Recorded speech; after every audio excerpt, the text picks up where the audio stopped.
جہاں سے بھی یہ حکم نامہ آیا ہے یہ صرف ایک جھلک ہے. سپرنٹینڈنٹ کی اپنی حیثیت کوئی نہیں ہوتی کہ وہ عمران خان صاحب کو بدتمیزی بھی کرے اور یہ کہہ کے روکے کہ آپ صحافیوں سے بات چیت نہیں کر سکتے. وہ سیاسی گفتگو سننے نہیں بلکہ اس کیس کی کوریج کے لیے آتے ہیں. اور یہ پہلی دفعہ ہوا تو ہمیں سمجھ آتا ہے.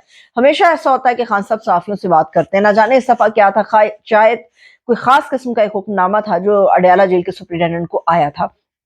اب ایک دوسرا معاملہ اسلام آباد کا ہے. اسلام آباد کے اندر ایک طرف تو الیکشن کی تیاری چل رہی ہے, دوسری طرف آج صبح سے ہی ایک بڑا پینک تھا, ایک افراتفری کا ماحول تھا اسلام آباد کے اندر. مختلف خبریں گردش کرنا شروع ہوئی کہ انسٹیٹیوٹس بند کر دیے جا رہے ہیں.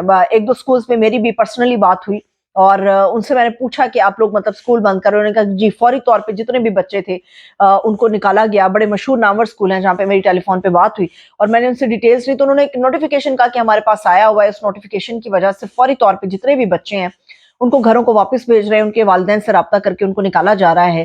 ایک مخصوص قسم کا ایریا ہے. میں سیکیورٹی کو مد نظر رکھتے ہوئے میں نہیں سمجھتی کہ مجھے وہ بتانا چاہیے, مگر ایک مخصوص ایریا ہے جہاں پر یہ کہا جا رہا ہے کہ خدا نہ خواستہ کوئی ٹیرر اٹیک ہو سکتا ہے, کوئی دہشت گردی کا واقعہ ہو سکتا ہے.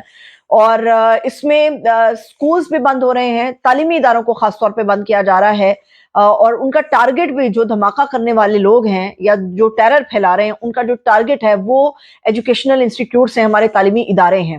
اسلام آباد کی جو بڑے بڑے نام ہیں یونیورسٹیز کی, ان یونیورسٹیوں کو بند کر دیا گیا, بچوں کے اسکولوں کو بند کر دیا گیا, مڈل پرائمری ایجوکیشن جو انسٹیٹیوٹس ہیں ان کو بند کر دیا گیا فوری طور پہ. اور اس میں پورے اسلام آباد کے اندر یہ فضا تب پھیلی جب چند گھنٹے پہلے یعنی گزشتہ رات کو ایک ایسی ویڈیو ہمارے سامنے آئی جس میں تقریباً ایک 30 سال کا نوجوان تھا, ویری ینگ پرسن, ایک نوجوان ہے, 30 سال کا ایک بچہ ہے. وہ اس کی پھندہ لگی ایک لاش ملی اور اسلام آباد جو مین ہائی وے ہے ہمارا وہاں پر یہ انسیڈنٹ ہوا. اور کچھ لوگ اس کو دے رہے ہیں کہ شاید وہ اپنے حالات سے تنگ آ گیا, لیکن جو مجھے سمجھ آتی ہے ممکن ہے کہ ایسی کوئی چیز ہو. یہ بڑا ہی افسوسناک واقعہ ہے, دل دکھتا ہے, دل ٹوٹتا ہے ایسے واقعات پہ, مگر ایسی ہی چیزیں ہیں جو ٹیرر بھی پھیلاتی ہیں. اور ایک ایسے موقع پر پاکستان میں یقینی طور پہ مہنگائی بہت زیادہ ہے, مگر ایک ایسا موقع جب ہم الیکشن کی طرف جا رہے ہیں, اسلام آباد میں ایک تو ہائی الرٹ آ جاتا ہے اور سیکنڈلی ہمارے سامنے ایک ویڈیو سرکولیٹ کرتی ہے جو ایک دہشت کا منظر پیش کرتی ہے. اور ایسی جب چیزیں ہوتی ہیں تو ذہن میں کئی معاملات آتے ہیں جس میں سب سے زیادہ اسٹرانگ پوائنٹ ہے, سب سے زیادہ مضبوط جو زاویہ ہمارے سامنے آتا ہے وہ یہ کہ شاید الیکشن کو سبوٹاس کرنے کے لیے کوششیں ہو رہی ہیں. ایک طرف کہا جا رہا ہے کہ everything is well, everything is good, سب ٹھیک ہے, اچھا ہے, ہم الیکشن کی طرف جا رہے ہیں. مگر جب اس قسم کی صورتحال آتی ہے تو یقینی طور پہ لوگ گھبراتے ہیں اور الیکشن کا پروسیس جو ہے اس کے متاثر ہونے کا بڑا خدشہ جو ہے وہ پیدا ہو جاتا ہے. اس علاوہ ہائی الرٹ کے بعد اب غیر معینہ مدت تک کے لیے بڑی بڑی یونیورسٹیز اسلام آباد میں بند کر دی گئی ہیں, بچوں کے تعلیمی ادارے غیر معینہ مدت تک کے لیے بند کر دیے گئے ہیں. اور یہ آج ہی کی پوری ڈیٹ تھی کہ 22 کے اندر یہ ہو سکتا ہے اور آج فوری طور پہ یہ ساری چیزیں جو ہے وہ کور کرا دی گئی ہیں. خدا کرے کہ سب ٹھیک رہے, یہ صرف الیکشن کے پروسیس تک نہیں بلکہ سب ٹھیک رہنا چاہیے. اب صرف 2 ہفتے باقی رہ گئے ہیں, 2 ہفتے کے اندر عمران خان صاحب کا جو وہ کہتا ہے نا توتی وہ بڑا بول رہا ہے. عمران خان صاحب کا جو ستارہ ہے وہ چمک رہا ہے, زبردست طریقے سے وہ چمک رہا ہے عمران خان صاحب کا ستارہ. اور یہ جو چمک ہے بہت ساری آنکھوں میں چبھ رہی ہے, اور اس میں جو سب سے زیادہ آنکھیں دکھ رہی ہیں وہ نون لیگ کے اندر میاں نواز شریف صاحب کی ہیں. 2 بڑی اہم چیزیں ہوئی ہیں سیاست کے اندر ہمارے پاس, اور جو سیاست کے اندر 2 اہم چیزیں ہوئی ہیں اس میں 2 بڑے ایونٹس ہیں. ایک تو لاہور کا جلسہ, آپ سوچ نہیں سکتے تھے کہ بلاول بھٹو زرداری میں کہوں یا پاکستان پیپلز پارٹی میں کہوں کہ لاہور شہر کے اندر جہاں پر ان کا سننے میں شاید ایک ووٹر نہیں ملتا آپ کو, وہاں پہ انہوں نے بڑا کامیاب اور بہت بڑا جو جلسہ ہے وہ منعقد کر دیا. اور یہ ایک ایسے موقع پہ ہوا جب اتوار کا دن تھا. اتوار کے دن لاہوریوں کا مزاج ہے کہ وہ اپنا پورا ٹائم فیملی کے ساتھ سپینڈ کرتے ہیں, لاہوری کھابے شابے کرتے ہیں اور انجوائمنٹ کرتے ہیں. سنڈے ان کا ایک انٹرٹینمنٹ ڈے ہوتا ہے, اور کوئی ایکسپیکٹ نہیں کر سکتا کہ پاکستان پیپلز پارٹی کے جلسے کو وہ ایز این انٹرٹینر کے طور پہ دیکھ رہے ہوں, انٹرٹینمنٹ کے طور پہ دیکھ رہے ہوں. پاکستان پیپلز پارٹی نے لاہور میں جو جلسہ کیا ہے اس سے بڑا ایک واضح پیغام ملا ہے. نواز شریف صاحب جو چپ ہیں, نواز شریف صاحب جو پریشان ہیں, ان کی پریشانی کو دیکھتے ہوئے بھی ایک میسج ہمیں نظر آ رہا ہے. اور سیکنڈلی بلاول کا جلسہ بڑا ہونا اور کامیاب ہو جانا, یقینی طور پہ یہ بھی اپنے تئیں ایک معجزہ ہے لاہور شہر کے اندر ہو جانا, جو ایک واضح میسج دے رہا ہے کہ پاکستان پیپلز پارٹی کے لیے جگہ بن رہی ہے. آصف علی زرداری کافی دنوں سے کافی خاموش ہیں, مگر اس خاموش کے معنی ہیں ہمارے سامنے، اور جن کا مطلب، جن کی تعبیر ہمارے سامنے نکل رہی ہے، اور ہمیں نظر آ رہا ہے کہ پیپلز پارٹی کو دوبارہ سے پنجاب کے اندر سپیس مل رہی ہے یا سپیس دی جا رہی ہے۔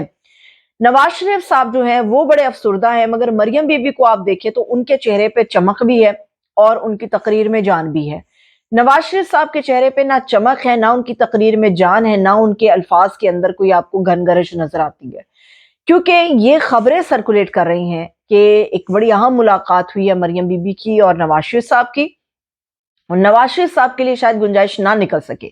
شہباز شریف صاحب نے اپنے الگ سے جلسوں کا ایک پورا شیڈول جاری کیا ہے، تو یہ جو کھیل ہے یہ نواز شریف صاحب کے بغیر اب کھیلا جائے گا، مگر اس کھیل کو رکوانے کے لیے مختلف اقدامات بھی ہو رہے ہیں۔ اس کھیل میں پی ٹی آئی بھی برابر کی شریک ہے کہ وہ اس ریس سے نہ باہر ہوگی نہ اسے باہر کیا جا سکتا ہے، کیونکہ ووٹر بہت زیادہ جو ہے وہ اس وقت پاکستان تحریک انصاف کے ساتھ کھڑا ہے۔ یہ سمجھ آ گئی ہے کہ پیپلز پارٹی پنجاب میں ہمیں نظر آئے گی، اس الیکشن 2024 میں پنجاب میں نظر آئے گی۔ شہباز شریف صاحب جو ہیں ان کا سورج بھی ہمیں جو ہے وہ پوری آب و تاب کے ساتھ نظر آ رہا ہے۔ مریم بی بی کے ستارے بھی گردش میں نہیں ہیں، چمک رہے ہیں، مگر اس میں نواز شریف صاحب کے لیے کوئی گنجائش نہیں نکل رہی، کیونکہ نواز شریف صاحب کا نام لے کے کوئی بھی آدمی نہ جلسہ کے لیے آ رہا ہے نہ ان کو ووٹ دینے کے لیے تیار ہے۔ مریم بی بی کے حوالے سے ان کے چاہنے والے ہو سکتے ہیں اور وہ ان کو ووٹ بھی دے رہے ہیں۔ ووٹ سے یاد آیا، اب ایک اور بھی عام قصہ اور ہے۔ لاہور شہر میں ووٹ بک رہا ہے اور بے شرمی کے ساتھ کھلے عام بک رہا ہے۔ میرے سامنے ایک ویڈیو آئی جس میں بہت ساری خواتین تھی، اینویلپ اور لفافے سفید رنگ کے ان کے ہاتھوں میں تھے، جن کے اوپر ایک اس امیدوار کی تصویر بنی ہوئی تھی جو پنجاب میں عمران خان صاحب کے دور حکومت میں بطور چیف منسٹر خود کو دیکھ رہے تھے، اور انہوں نے عمران خان صاحب کے اوپر بڑے الزامات لگائے تھے کہ آپ نے جان بوجھ کے ان کو نیاب کے کیسز میں الجھایا تھا۔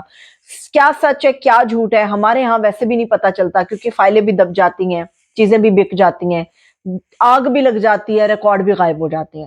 عبدالعلیم خان صاحب جو ہیں وہ بڑے نامور آدمی ہیں، بڑے زبردست سیاستدان ہیں، اور عمران خان صاحب کو جتوانے میں لے کے لاہور پنجاب کے اندر جو عمران خان صاحب کو جتوانے میں عبدالعلیم خان صاحب کا بڑا رول تھا۔ پھر ان کے اختلافات ہو گئے۔ عبدالعلیم خان کا جو حلقہ ہے، اور یہ حلقہ ہے این اے 119 کا، جہاں پر خواتین کو، اس میں کوئی مرد نہیں شامل ہے، کوئی نوجوان اس میں شامل نہیں ہے، یہ خواتین ہے، خاصی خواتین ہیں جن کو 5,000 دیا جا رہا ہے اور ان کا ووٹ خریدا جا رہا ہے، اور وہ خوشی سے اپنا ووٹ بیچ رہی ہیں۔